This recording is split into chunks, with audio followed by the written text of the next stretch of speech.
dhalinyarada waxaan leeyahay waa wax xun waxaasiya hal iska dhaaf waayeelkana waxaan leeyahay war ummadda tusaale u noqda oo wax kale haddaana tusaale ugu noqonayn dhaqankaaga ugu noqo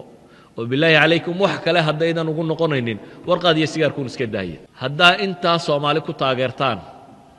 waxaan is leeyahay wax weyn baynu qaban kari lahayn midaal basiit aan idin siinaya waddankan Turkiga la yiraahdo magaalada Istanbul la yiraahdo xaafadda Faatix la yiraahdo masaajid baa ku yaala Sankiyedim baa la yiraahdaa Sankiyedim erayga af Turkiga macnihiisu waxa weeyaan iftarad annani akaltu aw kaannani akaltu waaba anigii wax cunay nin Fakhruddin la oran jiro muslim ahaa dhisay ninkaasi muxuu ka dhisay masaajidka dhan waxa uu ka dhisay waxa la yiri markuu suuqa soo maro nin iska zaahida buu ahaa aw naftiisu wax yar oo ay ka hatay waarka ama uu jeclaaday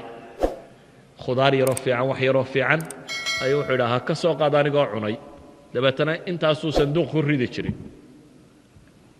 shaah buu u baahday ama koof u baah wax yar oo jeceliyo arkay ka soo qaad anigoo cabay buu yiraahdaa sanduuq buu ku ridaa sanduuqii buu barigii dambe furay masaajid buu sanduuqaasi dhisay ka soo qaad anigoo qaad cunay haddaa tiraahdo meel ku rido intaa hadda Soomaaliya waa dhisaynaa wixii burburay oo dhan intaasaa ku filan haddaynu isku raacnay inaynu dhahno sanduuq la yidhaha ka soo qaadanoo qaadka cunay oo maalintaa intii aad ku barjayn lahayd oo qura aad ku riday waddanka dhammaantii waa dhisi karaynaa asalaamu calaykum waraxmat ullahi wabarakaatu